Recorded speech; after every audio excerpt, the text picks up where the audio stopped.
नमस्कार दोस्तों, स्वागत है आप सभी का आपके अपने YouTube चैनल सनोडिया 91 पर। मैं हूं आपका दोस्त राजन सनोडिया। देखिए दोस्तों, जैसा कि आप सब जानते हैं एसएससी जीडी 2025 की नई वैकेंसी आने वाली है और 5 सितंबर से उसके फॉर्म भरना स्टार्ट हो रहे हैं। तो आपको पता होगा कि एसएससी जीडी में 4 सब्जेक्ट आते हैं, मैथ्स, रीजनिंग, जीके और हिंदी और इंग्लिश में से आपको एक चीज़ चुनना पड़ता है। सारे सब्जेक्ट में 20-20 क्वेश्चन आते हैं। ठीक है, इस प्रकार से टोटल 4 सब्जेक्ट में 80 क्वेश्चन आते हैं। एक क्वेश्चन जो रहता है 2 नंबर का रहता है और 160 नंबर का पेपर होता है और एक क्वेश्चन के लिए नेगेटिव मार्किंग 0.25 नंबर की रहती है। यदि आप दोस्तों जीके पे बहुत अच्छी पकड़ मजबूत कर लेते हैं तो 100% आपका सिलेक्शन होना निश्चित है। तो आइए दोस्तों, शुरुआत करते हैं एसएससी जीडी 2025 के दृष्टिकोण से जीके की फर्स्ट क्लास का क्वेश्चन नंबर 1 से। क्वेश्चन नंबर 1 है, दादा साहब फाल्के पुरस्कार जीतने वाले प्रथम भारतीय कौन थे? मैं आपको एक चीज़ और बता देना चाहता हूं दोस्तों कि एसएससी जीडी में सबसे ज़्यादा जो क्वेश्चन आते हैं वो स्टैटिक जीके से ही आते हैं। ठीक है, इसके अलावा polity, history, geography, economy, sports, general science और करंट अफेयर्स के एक एक दो क्वेश्चन भी देखने को आपको मिल सकते हैं। ठीक है, तो चलिए क्वेश्चन नंबर 1 है, दादा साहब फाल्के पुरस्कार जीतने वाले प्रथम भारतीय कौन थे? देविका रानी, लता मंगेशकर, आशा भोसले या आशा पारेख? तो इस सवाल का सही आंसर हो जाएगा ऑप्शन नंबर 1, देविका रानी।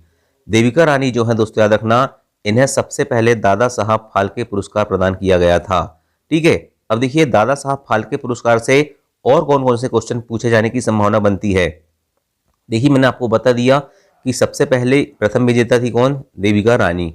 अगर आपसे पूछे कि दादा साहब फाल्के पुरस्कार की शुरुआत कब होती है तो 1969 में इसकी शुरुआत होती है।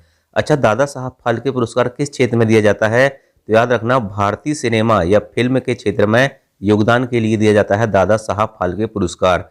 और इसमें पुरस्कार की राशि दी जाती है 10 लाख रुपए और इसके साथ स्वर्ण कमल और साल भी प्रदान की जाती है। अगर आपसे पूछे कि भारतीय सिनेमा का पितामह किसे कहा जाता है तो दादा साहब फाल्के को भारतीय सिनेमा का पितामह भी कहा जाता है।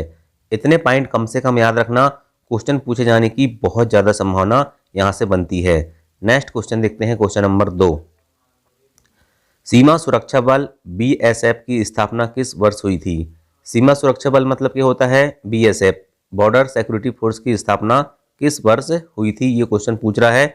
4 ऑप्शन यहाँ पर दिए हुए हैं, 1960, 1962, 1964, 1965। तो याद रखना दोस्तों, सीमा सुरक्षा बल की स्थापना हुई थी 1965 में। ऑप्शन नंबर डी इसका सही उत्तर हो जाएगा। सीमा सुरक्षा बल यानी कि बॉर्डर सिक्योरिटी फोर्स की स्थापना 1965 में हुई थी। अब देखिए दोस्तों, याद रखना, सीमा सुरक्षा बल यानी कि बीएसएफ की स्थापना 1965 में होती है। इसका मुख्यालय हेडक्वार्टर कहाँ पर है? दिल्ली में स्थित है। और इसके वर्तमान महानिदेशक कौन है? ये करंट अफेयर्स का क्वेश्चन है, ये पूछा जा सकता है। दलजीत सिंह चौधरी याद रखना वर्तमान में बीएसएफ के क्या है? महानिदेशक हैं। ये 3 point very very most important है इस क्वेश्चन से। नेक्स्ट क्वेश्चन देखते हैं, लाल बहादुर शास्त्री की समाधि स्थल को किस नाम से जानते हैं? तो लाल बहादुर शास्त्री की समाधि स्थल को जानते हैं किस नाम से? विजय घाट के नाम से जानते हैं। ऑप्शन नंबर बी इसका सही उत्तर हो जाएगा। लाल बहादुर शास्त्री की समाधि स्थल को विजय घाट के नाम से जानते हैं। अब देखिए दोस्तों, याद रखना, समाधि स्थल भारत में जितने भी प्रसिद्ध व्यक्ति हैं और उनके समाधि स्थलों के जो नाम हैं उनसे भी क्वेश्चन आने की संभावना बहुत ज़्यादा बनती है, क्योंकि ये स्टैटिक जीके का एक पोर्शन होता है ये टॉपिक। ठीक है, तो महात्मा गांधी का जो समाधि स्थल है वो राजघाट है। लाल बहादुर शास्त्री का भी बताया विजय घाट है। इंदिरा गांधी का समाधि स्थल शक्ति स्थल है और राजीव गांधी का वीरभूमि। याद रखना, महात्मा गांधी का राजघाट, लाल बहादुर शास्त्री का विजय घाट, इंदिरा गांधी का शक्ति स्थल और राजीव गांधी का वीरभूमि। नेक्स्ट क्वेश्चन देखते हैं, पंजाब केसरी के उपनाम से किसे जाना जाता है? पंजाब केसरी के उपनाम से किसे जाना जाता है? तो पंजाब केसरी के उपनाम से जाना जाता है लाला लाजपत राय को। ऑप्शन नंबर डी इसका सही उत्तर हो जाएगा। अब देखिए दोस्तों, पंजाब केसरी किसे कहते हैं? हम लाला लाजपत राय को कहते हैं। बंगाल केसरी किसे कहते हैं? तो याद रखना, आशुतोष मुखर्जी को कहते हैं। बिहार केसरी किसे कहते हैं? डॉक्टर श्री कृष्ण सिंह को बिहार केसरी कहते हैं। और आंध्र केसरी कहते हैं टी प्रकाशम को। ये चारों point very very most important है। नेक्स्ट क्वेश्चन देखते हैं, अंतारा किस देश की समाचार एजेंसी का नाम है? तो अंतारा किस देश की समाचार एजेंसी का नाम है? अंतारा इंडोनेशिया की समाचार एजेंसी का नाम है? ऑप्शन नंबर सी इसका सही उत्तर होगा। देखिए, अब आपको पता होना चाहिए कि जो सिन्हुआ है, ठीक है, सिन्हुआ जिसको कहते हैं, ये चीन की समाचार एजेंसी का नाम है। बरनामा कहाँ की है? मलेशिया की समाचार एजेंसी है। और अंतारा कहाँ की है? इंडोनेशिया की है।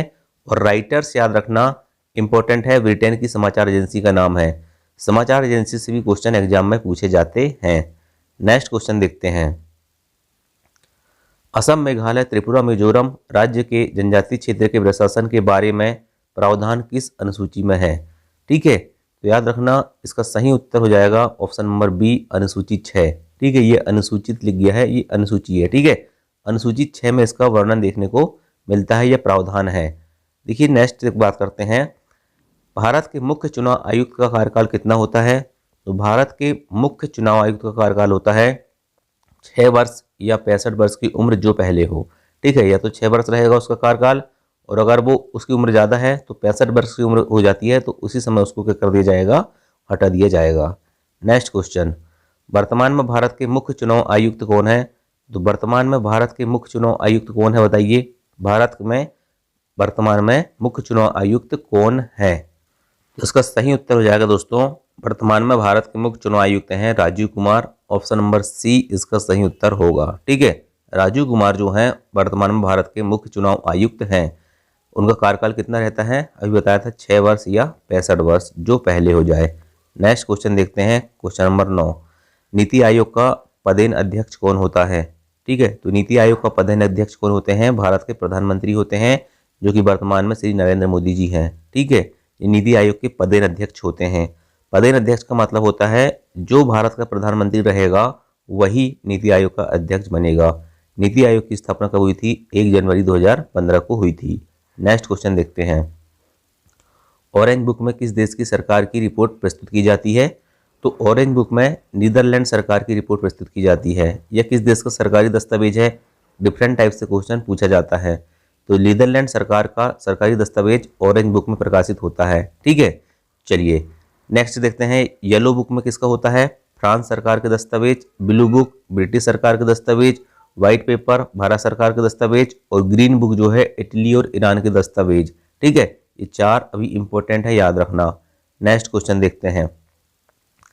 एक क्वेश्चन है दोस्तों, याद रखना कि 500 रुपए के नोट पर किसका चित्र अंकित है? ये क्वेश्चन मैं लिखना भूल गया था। तो 500 रुपए के नोट पे दोस्तों लाल किला का चित्र अंकित है। इस प्रकार से 10 रुपए के नोट पर कोणार्क का सूर्य मंदिर है। 20 रुपए के नोट पर एलोरा की गुफा है। 50 रुपए के नोट पर हम्पी की गुफा है। 100 रुपए की नोट पर रानी की बाव है। और 200 रुपए की नोट पर सांची स्तूप है। ये सारे आपको पता है, बताने की जरूरत नहीं है। अगर आप ओल्ड क्वेश्चन पेपर सॉल्व करते होंगे तो आपको इस बात का आइडिया होगा कि कितना इंपॉर्टेंट क्वेश्चन है ये। नेक्स्ट क्वेश्चन देखते हैं। किस संविधान संशोधन द्वारा दिल्ली को राष्ट्रीय राजधानी का दर्जा दिया गया था? तो 69वां संविधान संशोधन होता है 1991 में। ठीक है, इसके द्वारा दिल्ली को राष्ट्रीय राजधानी का दर्जा दिया गया था। देखिए, 69वां संविधान संशोधन 1991 दिल्ली को राष्ट्रीय राजधानी का दर्जा दिया गया। और अनुच्छेद 239AA इसके तहत दिल्ली को केंद्र शासित प्रदेश का दर्जा दिया गया था। दिल्ली के पहले उपराज्यपाल पूछे तो आदित्यनाथ झा थे। और दिल्ली भारत की राजधानी 1911 में बनती है। इसके पहले भारत की राजधानी क्या थी? कलकत्ता थी। नेक्स्ट क्वेश्चन देखते हैं। गोल्डन गर्ल पुस्तक के लेखक कौन है? तो गोल्डन गर्ल पुस्तक के लेखक हैं पीटी उषा। ये उनकी आत्मकथा है। ठीक है, याद रखना गोल्डन गर्ल पुस्तक किसकी आत्मकथा है? पीटी उषा की आत्मकथा है। नेक्स्ट क्वेश्चन, भारतीय दलहन अनुसंधान केंद्र कहाँ पर स्थित है? तो भारतीय दलहन अनुसंधान केंद्र कानपुर में स्थित है। ऑप्शन नंबर बी इसका सही उत्तर हो जाएगा। नेक्स्ट क्वेश्चन देखते हैं। राष्ट्रीय ग्रामीण विकास संस्थान कहाँ पर स्थित है? तो राष्ट्रीय ग्रामीण विकास संस्थान हैदराबाद में स्थित है। ऑप्शन नंबर डी इसका सही उत्तर हो जाएगा। नेक्स्ट क्वेश्चन है। हैनसांग किसके शासनकाल में भारत आया था? तो हैनसांग हर्षवर्धन के शासनकाल में भारत आता है। ऑप्शन नंबर बी इसका सही उत्तर होगा। नेक्स्ट क्वेश्चन है। विष्णु पुराण का संबंध किस वंश से है? तो विष्णु पुराण का संबंध दोस्तों मौर्य वंश से है। ऑप्शन नंबर ए इसका सही उत्तर हो जाएगा। नेक्स्ट क्वेश्चन है। वायु पुराण का संबंध किस वंश से है? तो वायु पुराण का संबंध गुप्त वंश से है। ठीक है, याद रखना वायु पुराण का संबंध गुप्त वंश से है। नेक्स्ट क्वेश्चन है। बतुकम्मा त्योहार किस राज्य में मनाया जाता है? तो बतुकम्मा त्योहार दोस्तों याद रखना तेलंगाना राज्य में मनाया जाता है। मैंने आपको ट्रिक भी बताया था यदि आपने भारत के त्योहार वाला टॉपिक नहीं देखे होंगे तो जाके देख लेना, अभी वीडियो पड़ा हुआ है। नेक्स्ट क्वेश्चन है, घंटा मर्दाला किस राज्य का प्रसिद्ध लोक नृत्य है? तो घंटा मर्दाला आंध्र प्रदेश का प्रसिद्ध लोक नृत्य है। ठीक है, इस प्रकार से ये 20 क्वेश्चन कंप्लीट होते हैं और एसएससी जीडी में दोस्तों 20 क्वेश्चन ही आते हैं। ठीक है, तो 20 में से आपके कितने सवाल सही हुए कमेंट करके जरूर बताना। वीडियो पसंद आया होगा और इसी प्रकार की वीडियो कंटिन्यू चाहिए तो कमेंट करके जरूर बताना। थैंक यू, जय हिंद, जय भारत।